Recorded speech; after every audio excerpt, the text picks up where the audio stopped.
सूची पर आपको पता है central government plus state government दोनों मिलकर कानून बनाती है, लेकिन अगर ऐसा कोई प्रावधान है कि जैसे मान लो किसी विषय को लेकर थोड़ा सा रुकाव पैदा हो जाता है, गतिरोध पैदा हो जाता है, तो मान्यता सेंट्रल गवर्नमेंट की ज्यादा जाती है। फिर पंचवर्षीय योजना का अनुमोदन, इंपॉर्टेंट क्वेश्चन है।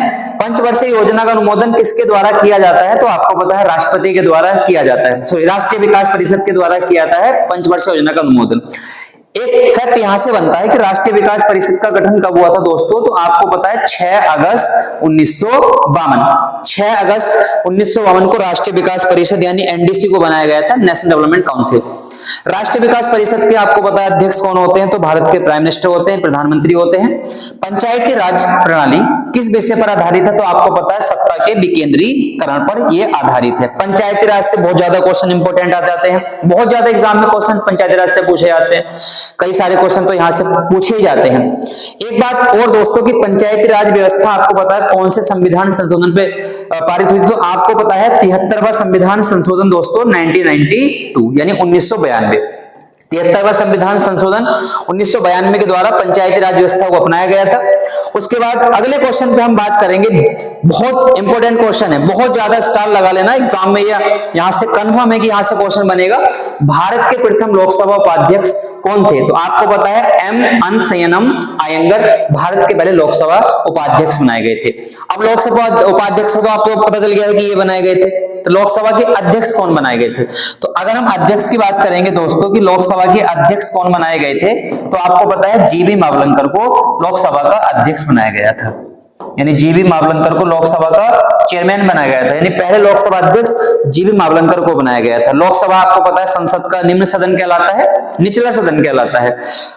नेक्स्ट क्वेश्चन पे बात कर लेते हैं, शिक्षा बहुत ज्यादा इंपॉर्टेंट है जिसकी हम बात करते हैं, एजुकेशन। शिक्षा पहले राज्य सूची के अंतर्गत आता था। मैंने आपको बताया जो संविधान की 7वीं सूची है ना दोस्तों, उसमें 3 सूचियों का बंटवारा किया गया है, एक संघ सूची है, एक राज्य सूची और एक संवर्ती सूची है। ठीक, यहां से क्वेश्चन क्या बना? शिक्षा पहले राज्य सूची के अंतर्गत आता था। ये किस संविधान संशोधन के अधिनियम द्वारा इसे संवर्ती सूची में डाला गया? तो आपको पता है 42वां संविधान संशोधन 1976, बहुत ज्यादा इंपॉर्टेंट है ये। 42वां संविधान संशोधन 1976, आपको पता है ये 42वां जो 1976 है, इसमें कई सारे प्रावधान ऐड किए गए हैं। तो शिक्षा पहले राज्य सूची का विषय था, इस संविधान संशोधन के द्वारा इसको संवर्ती सूची में डाला गया।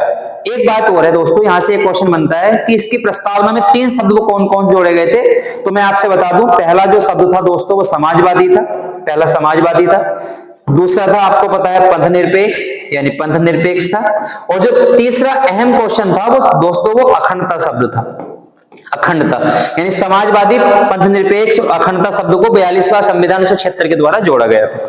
ठीक है, नेक्स्ट हम बात करते हैं नेक्स्ट क्वेश्चन पे। बहुत ज्यादा आज मैं आपसे बता दूं दोस्तों कि ये सारे क्वेश्चन आपके एग्जाम के लिए बहुत ज्यादा इंपॉर्टेंट होने वाले हैं, पॉलिटिक्स, और यहां से क्वेश्चन बाहर नहीं आएगा, ये भी आपको ध्यान रखना है। जैसे भारतीय संविधान के कौन से अनुच्छेद में मौलिक कर्तव्यों की चर्चा की गई है? बहुत ज्यादा इंपॉर्टेंट है, स्टार लगा लेना, 3-4 स्टार लगा दो, 3-4 स्टार लगा दो, बहुत ज्यादा इंपॉर्टेंट है। मौलिक कर्तव्य, आपको पता है मौलिक कर्तव्य कौन से देश के संविधान से लिए गए हैं? तो आपको पता है रूस यानी सोवियत संघ से लिए गए हैं मौलिक कर्तव्य। दूसरी बात, मौलिक कर्तव्य कौन से आर्टिकल में आते हैं दोस्तों? आर्टिकल 51 के ए में मौलिक कर्तव्यों का प्रावधान किया गया है। ठीक, वर्तमान में अगर पूछा जाए वर्तमान में कितने मौलिक कर्तव्य हैं दोस्तों? 11 मौलिक कर्तव्य हैं।